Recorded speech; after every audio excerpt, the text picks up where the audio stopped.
From DS Media Studios in Tema, Ghana, this is Two Pesewas. Two Pesewas is a weekly podcast where we cover a range of topics, from buzzing media headlines to music to highlights from the week.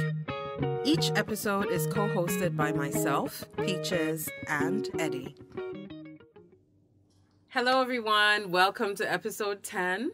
Hello. We're in the studio live. We actually had a really funny incident. This is literally take 2 because take 1 was interrupted by a very aggressive chicken. Yeah. I don't know where he is, but he was very vocal and very loud and all up in the audio. Exactly. So, and as much as we like to give you some background, this was too loud. You just had to authentic because it's African. They have chicken noises. It was just too loud. It was just too loud. So anyway, hope everyone is doing well. Right. And we're going to get started. Exactly. So in the news. So somewhere in Texas, I was saying that a 19-year-old woman apparently shot her New Year's Eve date. Wow. Yeah, because she apparently he had some guns. She wanted the guns from him. I think she had got a hold of them and then demanded that he pay her $2,000. Now, so did he have the guns on him at the time? Or maybe, I don't know, maybe she knew or she asked him to bring it. The whole story wasn't very detailed. Mm-hmm. So it was a bit like, murky. Exactly. So they were out on the street for some reason. A witness saw what was happening. The guy had now put a gun to her head. So he goes and calls 911. And when he gets back, the guy is dead. She said the gun went off and killed him accidentally or whatever. And that's, at the same time, she's saying that it was self-defense. Very bizarre story. But the issue had me thinking that, do we really know the kinds of people we are dating? So that was the premise there. So the first time I went on a date with my boyfriend, I had a nail file in my purse. Not because I thought he was sketchy, not because I thought he was weird. I mean, he wasn't giving me any wrong vibes or something. And besides, I'd met him through a mutual friend. So I had this nail file in my purse, and by the way, he won't stop giving me grief about this. Listen, but as you know, I stay strapped in some type of way. I've got pepper spray. I've got a cutlass in my car. Exactly. Yeah. So exactly. And at the same time, I also gave.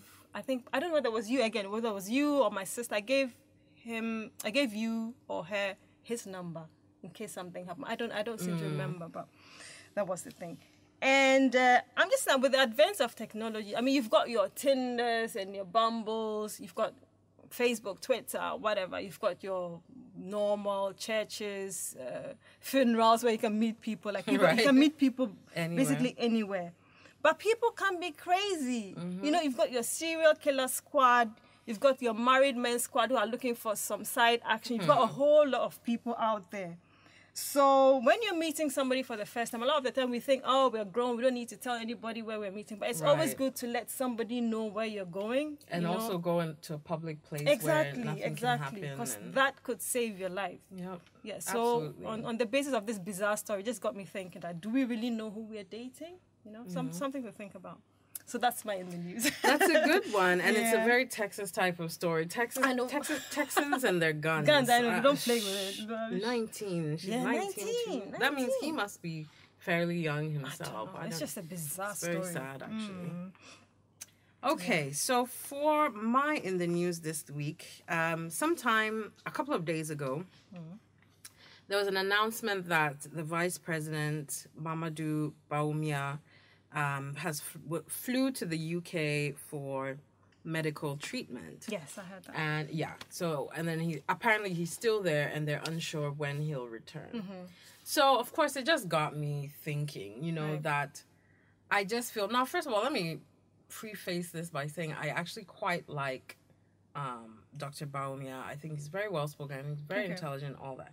However, I feel like this is certainly not an indictment of him in particular, because literally all these African leaders do it. Yes. Where at the first sign of trouble, then they're off to Europe or something. And I'm like, the optics are terrible. Yep. You as one of the leaders of this country are literally saying by your actions that nobody, no facility either in your own country is capable of giving you the care that you need. And I'm like, Are you okay with that? Like, I mean, we have an entire health ministry that was appointed. Yes. And they'll come on some speech somewhere and be like, we appreciate the care that our doctors and the quality of, and University of Legon has produced these magnificent doctors and blah blah blah. Yet you don't want to use them. Who should? Yeah, exactly. So who should? And I'm just like, okay, but let's assume you didn't want to go to Kolebu because it's like a death trap or whatever it is. Don't we have sufficient like private hospitals that you feel like could give you this care? Like, I don't know.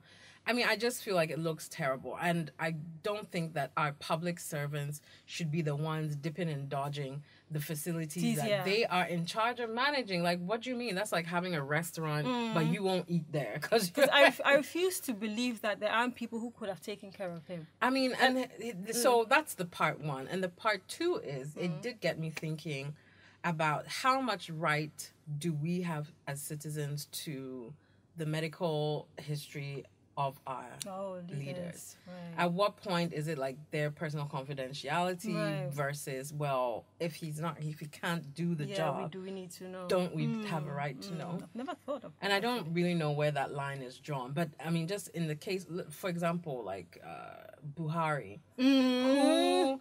I mean, Nigeria basically has no president. No. I mean, for months and months, he was gone for enormous months.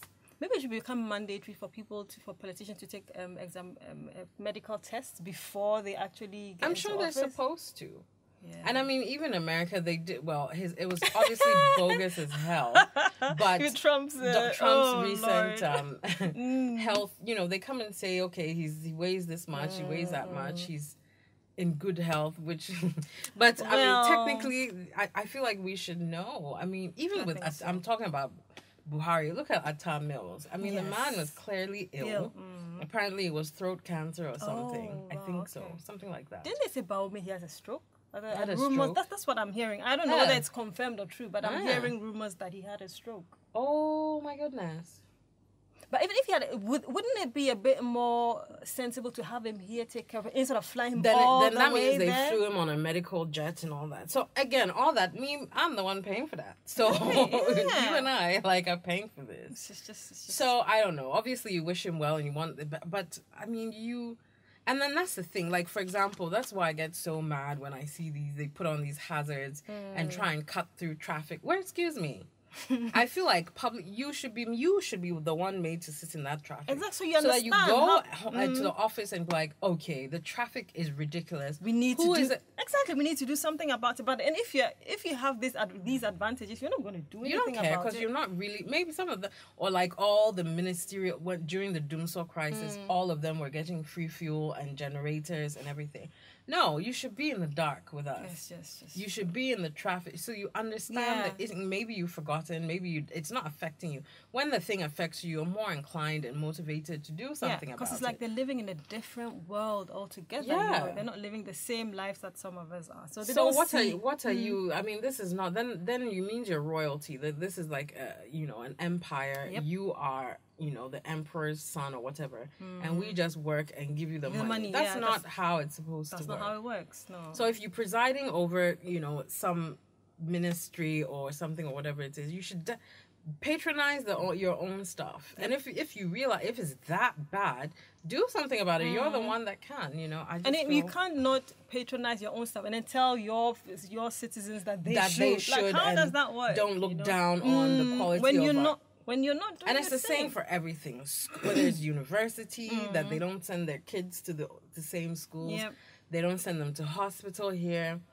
They don't, even the 4x4s. I remember sometimes they asked, why do ministers need to get Land Cruiser V8s and whatever? MPs, it was MPs. Yeah. And one of them responded that, so that he's able to make it to where his constituents are because the quality of the roads are bad. Don't believe and I was like, if the quality of the roads are bad... Aren't you supposed to fix the road? Don't you know the highway, Minister of Roads and Highways, tell them to fix it. That's just an excuse. I mean, they do too much. I feel like where else would you dare do that? You think Obama could barely leave America without people? Why are you going on holiday somewhere else? You could barely wear a tan suit and you can't do that. Can you imagine if they said Obama was flown to Switzerland for medical care? Like what? they wouldn't dare. Yeah, but here they get away with anything. Because people are like, but whatever. No, we can do better than this. I hope he gets well soon. But then I wish him the best. I really do. And again, this is not necessarily this. Even about him. No, because they all do it, but. I think we need to if they more than anyone need to patronize Made in Ghana stuff because they're the ones that made it. Exactly. So anyway, that's my in the news. All right, cool. So we're on to Song of the Week, and this week I've got 2 songs. The first one is Fancy Love Song by Mensa. Yeah, I love that song. Mensa, shout out to you. Please retweet this when you hear it. I love that song. No, I know too. it's pretty old. I don't know when it came out. A couple of years ago. Okay. Maybe, it might have been maybe 4 or 5 years. I don't know. But it's beautiful. It really it's is. Such Even a the video chill, is cute. Oh, it's such a chill, mellow vibes. Yeah, yes, really, really nice. Mensa is a genius. Mensa, I tell you this. I think I've told you this in person that you are a musical genius and never change. Yes. So that's that. Yeah, Fancy Love Song by Mensa. The second one is a song called Love Is a Battlefield. Jordan Sparks? No, this is actually by an American jazz singer called Maysa or Maysa. Oh, okay. So I know the original song, and it was by Pat Benatar, the one from the 80s or something. And I really like that song. And I was sleeping one night. I had my headphones on. I was listening to some jazz. I was drifting in and out. Charlie, this people say Dadabi.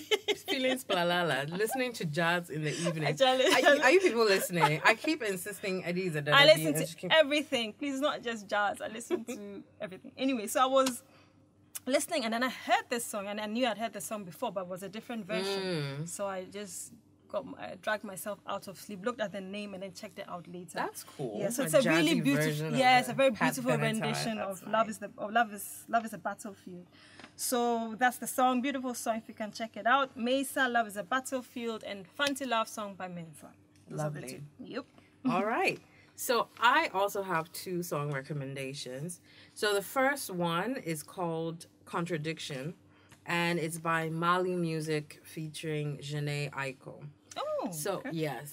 So Mali Music is a very, very well-known contemporary gospel singer, and no, go ahead. Yeah, and then I think I heard of him because he had a big crossover hit called Beautiful that came out in I don't know, maybe 2000 and something.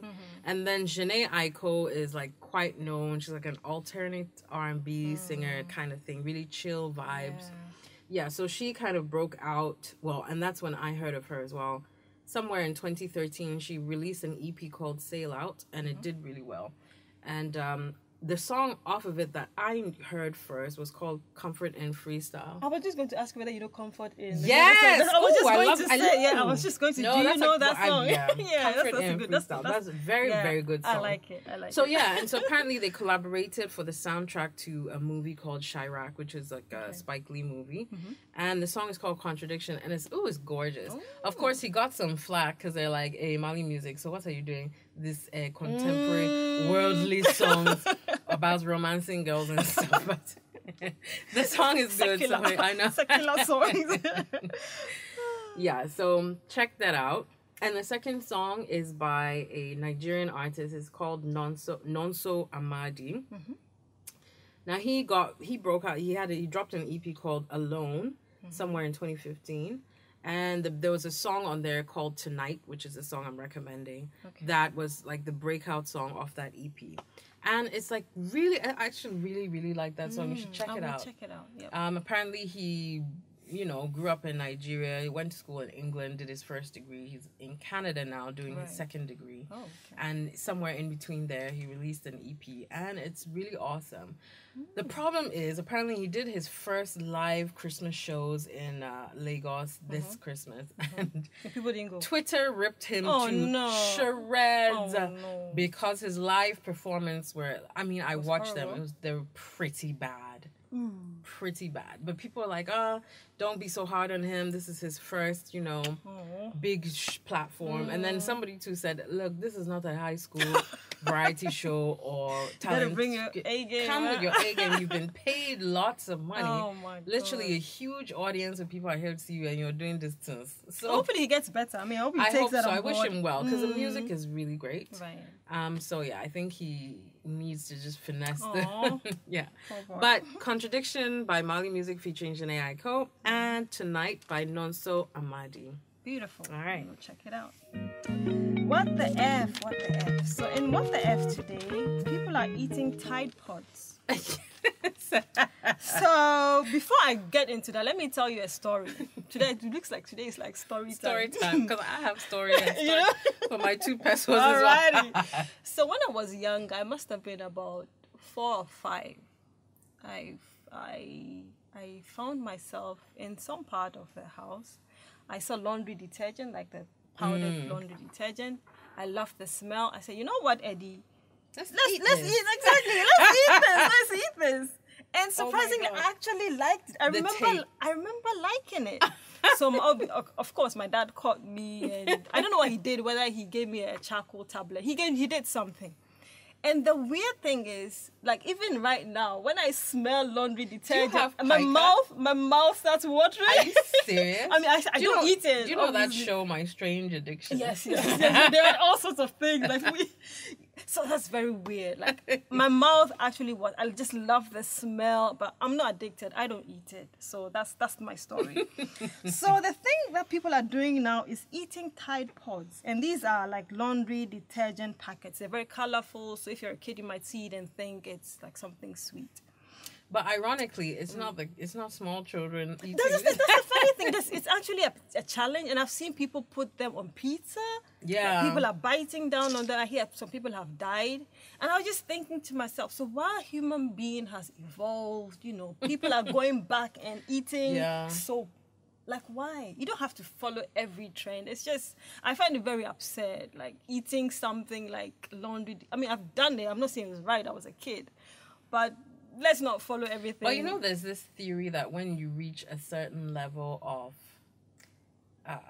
progress, so let's say in Western societies where the urges to just achieve day-to-day survival are no longer there. Let's say you'll be fed, sheltered, housed. Then issues become more like you get it all goes in your head, and that's what, because I was having a talk with my friend Abby, and we're like, there's probably something to the fact that, like, maybe they haven't been caught, but I don't think places like Africa and stuff, we have serial killers and things like that. Okay. We haven't really gotten to the level where now we have time to sit at home and think and plot. And to the level where it becomes even psychosis. Right. And you're calculating, making a plan how to kidnap multiple, like we really got other problems, right? Yes, where am I going to find my next kinky and stuff? So we get to the place where, and what I call angst, like I went to school with a lot of white people, and I was busy there buying my menial labor, trying to pay my bills and stuff, and they had everything set, and therefore all their problems were emotional. I cut myself because I don't feel beautiful enough. I'm like, hey, we don't have, I feel like we don't have the luxury of having those, of having some of these issues. We don't, look, Africans don't even get the luxury of being depressed, for goodness sake. Like, you don't, I don't know, there isn't enough of a support system for you to, like, really be allowed to have psychological or emotional problems. I don't know if you... I know, I get you. But then, and if you do tell people they are depressed, you're like, come on. What is depressed? My friend gets up. Exactly, there's first of all, there's no sympathy. And I don't know. I don't think it's necessarily because we're just naturally insensitive. It's just that we don't have the luxury. We don't have the luxury to be animal activists, because I hate the way we treat animals here, like dogs, pets in general. I feel like we're really cruel to animals. Even when I see them taking the cows to the abattoir, they tie them and they sit on them, and in these trucks, and they're beating the animal. And And I'm just like, you know, but if you go and like, don't do, they're like, hey. Is it not just meat? I mean, it's just not going to First of all, my son is hungry. So you are here talking about be nice to the cows. Yeah. And do you know what I mean? Like, we really don't have the luxury of a lot of things. And even the way people treat their pets, you know. Yes, like, the dogs and the kids, I mean, or they don't even feed them, or they're out there supposed to eat scraps. And I feel like for the individuals, like the teenagers and stuff, they have, I guess, I don't know, I don't want to call it the luxury, but they are the ones that really sit down, and TV is very impressionable for them, and body dysmorphia issues, you know. Now they have the eating Tide Pods and stuff for fun. Like, even body mods, like cutting their tongues open and having all these piercings and, I don't know, eyeball tattoos and stuff. We really don't have the luxury of doing any of that stuff. And besides, your parents will beat it out of you. I think there's something like, maybe, is it society or culture? In some senses, not all, because we are also out here doing that stool challenge. So we have our own set of issues. But we don't somehow get to the point where we're self-harming for fun. For fun, self-harming for fun. Just and because. It's not fun, but for fun. Yeah, you know, I don't think we might never get there, Charlie. Man still has to find Gary and watch it. Yeah, that's true. We've got a long way school to fees to pay and stuff. We don't have the luxury of, oh my God, I have whatever. You know, I don't understand. Yeah, so what that was no, it's fine. So that's my what the people eating Tide Pods. It's just a bizarre thing to do. The true what the F is that you find Tide powder. No, but appealing. This is. I mean, I do find it appealing. It's just we've all got our weird quirks. And things, yeah, we do. I'm just joking. I know you are. So that's my what the F. So my what the F was a delight. Like, I was going to do something completely different, and the Cosmos dropped this in my lap, and I just could not resist. Yes, the Cosmos in the form of Nana Menu, who sent this to me on WhatsApp. Thank you very much. And so the headline is just, when we're talking about peak efficiency in what the F-ery, when I read this headline to you, it's 7 different what the F's in one. Okay. So the headline says, 12 camels disqualified from annual Saudi beauty contest in Botox Row. I saw it this morning and I didn't read any further because I couldn't. I said, did I miss something? Were they talking about human beings? Were they talking about camels? No, I didn't want to go further. I just you know what? I'm not reading this. So, first of all, camels have beauty contests in Saudi Arabia. What? It's a thing. Huh? And secondly, they said annual. So there's not a one-off. It didn't just start. Jeez. It's an ongoing thing. Beauty contests for camels. Meanwhile, in Ghana, we don't even Miss Ghana. We couldn't keep it going on each year. You know, they had multiple years where there were no Miss Ghana pageants. I didn't even notice that. It's even when it came back, it's been mired in controversy. Meanwhile, in Saudi Arabia, camels have annual contests. Okay. The next what the F point is they take this so seriously that people are out here trying to cheat. Like, what? So I looked up, so the article discussed the criteria for, you know, what they look for, like the beauty in the camels. And they said they look for attributes like delicate ears, big nose, and big lips, and things like that. So they were saying that, a vet was caught on camera injecting like 12 of these camels with like Botox. So it would make their jawline bigger, plumping up their lips. Like they gave them a Kardashian makeover. So bizarre. Like, what's this? So the next thing that made me laugh is not only do people take it seriously enough to give their camels plastic surgery, that the judges themselves take it so seriously that they're disqualifying people, disqualifying people who have done such. Oh my God. It's like, you know, Miss World, where they always say, oh, you know, because the Miss, I think it was one year, Miss Venezuela they were like, oh, she had her nose and whatever, so it's not fair that she should compete with people who are natural. Yeah. And this camel contest. So then I got to the last point, and then I was like, oh, I understand everything now. Okay. And that's probably the biggest what the fuck of all. Oh, I said five. Okay, never mind. We don't need to blur it out. We're grown folks here. But I apologize. The prize money is $5 million. For that, So I said, for that amount of money, I will pretend to be a camel. And I will do plastic surgery to turn myself into an animal and compete in this thing and win. I will commit to winning. You see what happens when you have too much money to waste? See the kind of things that happen?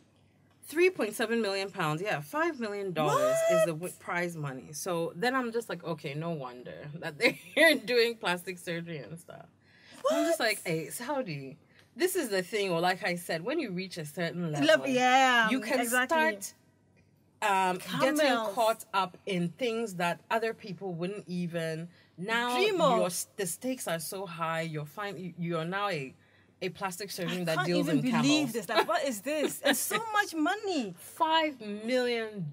Please, let's go all be camels, huh? I need to find a Saudi patron. I'm out here struggling, trying to find like $10,000 and stuff. Millions. My goodness. So I'm like, so when the camel wins, does the camel get the money? Like what? Or does he have an extra nice treat that day? I hope at least they get him a nice camel meal or something for the efforts. Like, geez.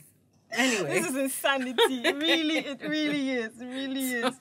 Whoa, this is really like what the F. Yeah, so that's my what the F this week. I could not resist. I was like, what? Jesus Christ. My God. Oh, okay. That's the funny one. All right, so to Pesewas. My two Pesewas today is Conversations with the Ex. Uh-oh. I'm not about to throw any shade. Are you being... Okay, I was like, are you about to be messy? What? Oh, no, I'm never messy. It's just a general thing. So I think generally there are two like school of thoughts. One side says, don't talk to your ex. There's a reason why the relationship, whatever, didn't work. The other people say, okay, it's just human. Things happen. So if you're still talking to your ex, it's fine. And ex, I'm talking in the context of, it could be anything. Your ex-friend, ex-business partner, ex-wife, ex-boyfriend, ex-girlfriend. So, but then because this is two Pesewas, speak my two Pesewas, this is my opinion. So, I think that if you've had an ex, and I think a lot of people have had exes who have been like downright rubbish, honestly.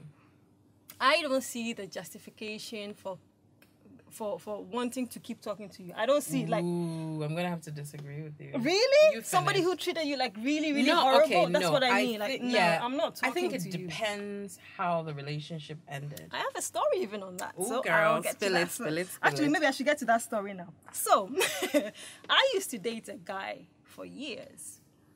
And at some point, I decided to go visit him. He was in America at the time. I was in Germany. I said, you know what, let me go visit him. I haven't seen you in so long. We've been together for like 5 years. So I go visit him. This is in February of some year. I don't remember the year. In February. So I go visit him and then go find out from his friend that he's getting married in May. Oh. So I go confront like, yeah, yo, what's up? Like, this guy's telling me that you're getting married. He's like, yeah, he's just getting married for papers. So I should just sit back. Once the papers go through, then we can get back together. So you know what? You're not going to do this with me. Like, I'm not going to do this. Fast forward to a few years ago. So this guy is in my inbox saying that, oh, he's done me so wrong. Can I forgive him? Blah, blah, but he needs to see me. I said, whatever you need to say, you can say it by messenger. There's really no need to. He's like, oh, no, I really need to see you. I need to talk to you. I need to see you to tell you how much, like, all the things that I did. I said, you know what? Okay, fine. I'm going to be here, there, so whatever. Obviously, I knew I wasn't going to be around. So he said he had come to my house, but he didn't find me. I said, yeah, for me, I don't see why I should keep talking to you. After all that you've done, you didn't have the guts to tell me yourself. I found out through somebody. That's yeah. And then like you want to talk to me. I don't find it. I mean, I'm not mad or bitter or anything about it, but I just don't see that. Like you're adding no value to my life at this point. Right. Why do I need to keep talking to you? You know, I do get that. Yeah. So what I was and I had this conversation with a friend. Actually, it's been an ongoing conversation with two friends of mine. Yeah. Actually, let me do my shout outs right now. Shout outs to Rafiq and shout outs to Shirley. Woo-hoo. That's it. And so they were having a conversation about should you be in contact with your ex. Right. But the context of that conversation was if your current partner doesn't like the idea. And so I was like, well, it would be of a concern to me if my current partner, because that's a sign of either jealousy or that you don't trust me, from my perspective. Right, okay. That you would have a problem with me communicating with my exes. Now, for me, apart from one monster who I hope... I'm not going to say what I was going to say.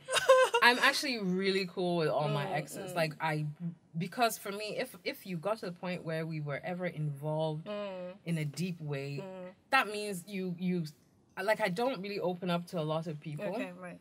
So we got really, really deep. And so it's just going to be impossible for me to just act like I don't know you. And usually those relationships just ended because we're all like, this is probably not working. So that's different. That's different. Not that you did some terrible thing, as that one person did. Yes. And I don't wish him well, much less talk to him. Like, I am proactively hoping something bad happens to him. Swine.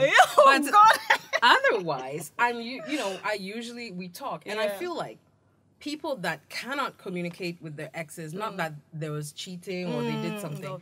I feel like, are there lingering feelings there? I'm more suspicious of that than, because I mean, why? You feel like if you talk to them, your feelings will develop again. That's suspicious to me as well, you see. Yeah. So I guess what would the answer be? It depends why you're not talking to the person. So, right. I was even going to say, like, it really does depend. Like, for me, if you treated me like rubbish, there's no way I would want to talk to you. Absolutely I'll forgive you because I'm that kind of person, but I'm not going to go out of my way to talk to you. Yeah.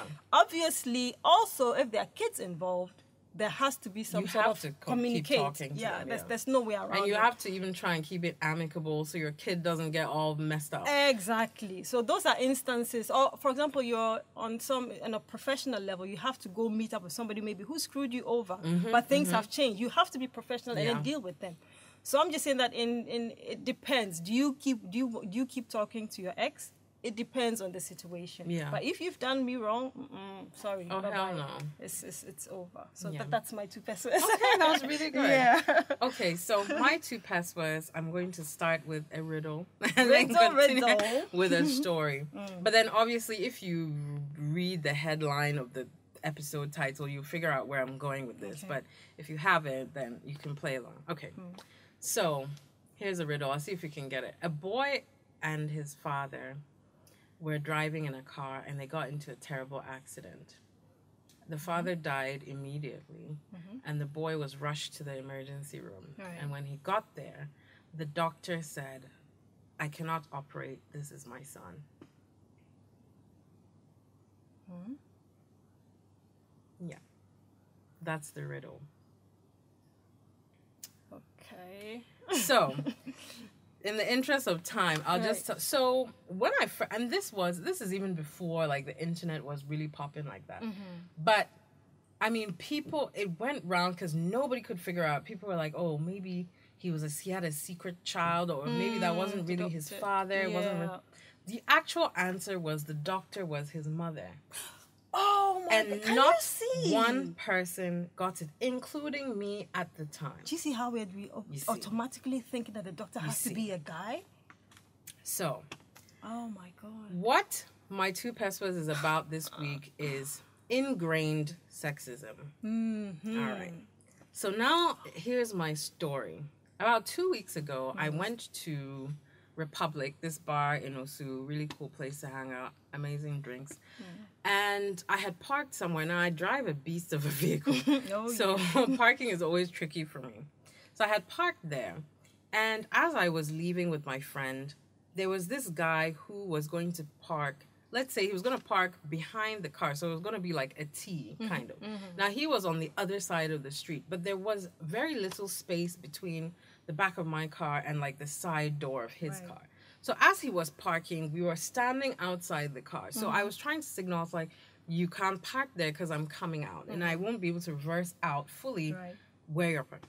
my friend said it, and we were all and the man, first of all, he totally ignored us and went on. So my friend was like, okay, go sit in the car, spark it. Maybe he doesn't get what we're gesturing out here. Yeah. So I sat in and I turned the engine on and everything. And then she came and sat down and she was furious. And she was like, you don't talk like that. What's the meaning? And I was like, why? What? So some parking attendant or something had come.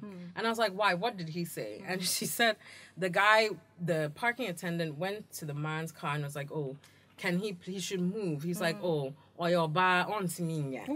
Which, if you don't understand, Tree means she's a woman, so she can't come out.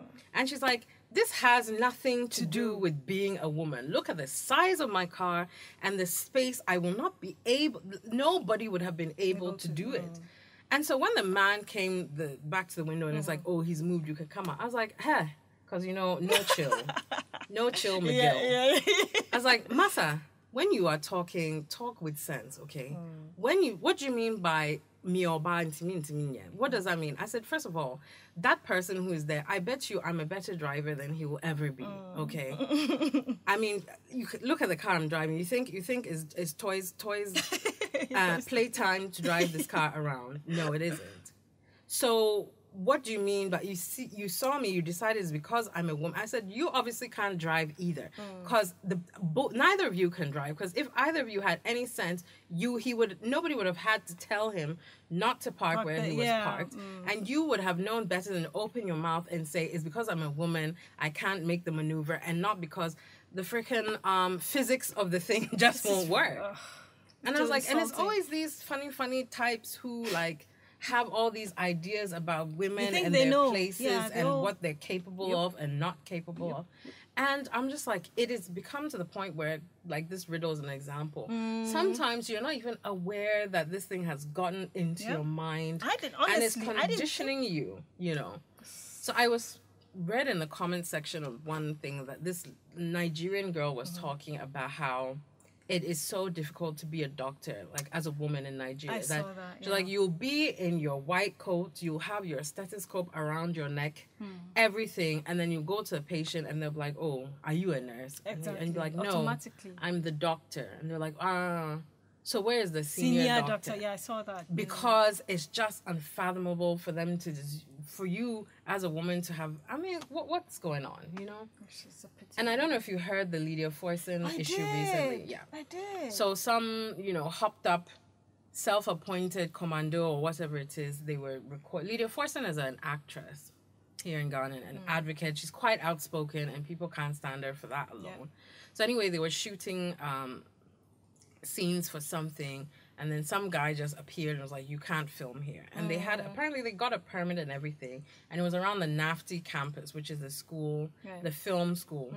So, I mean, it's a very popular place for shooting and everything. And then he's like, who are you? I mean, so they're like, okay, but who are you? Like, you have no identification. Turns out he was an off-duty cop, something like that, whatever. So anyway, it turned into an altercation and he hit her. He hit her, yes. I saw the video. So, of course, if you go to the comment section they're all like, but why did she insulted him? She said F you, and you can't talk to a man like that. That was where the conversation got stuck.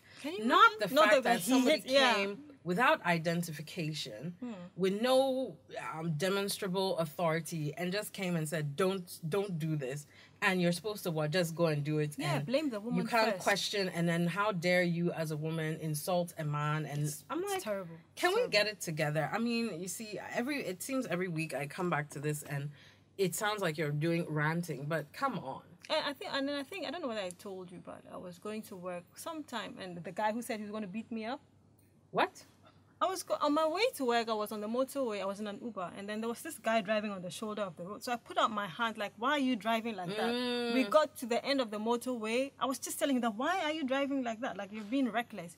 He said, "If you don't shut up, I'll get down from my car and beat you. That, do you know who I am?" I'm like, "Come and beat me. Do you also know who I am?" Sort of. And then he drove off.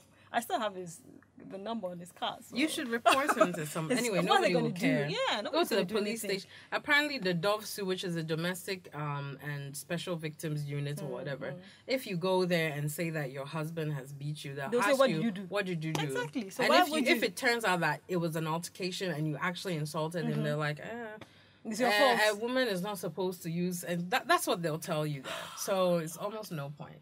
And I feel like we really need to be aware of these things. Maybe you don't care today because you don't like Lydia Foyson.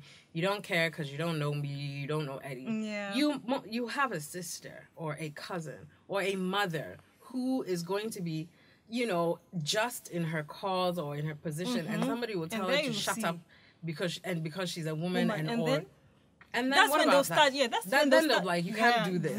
Exactly. But when it's it's someone else there, it's fine. We just need to.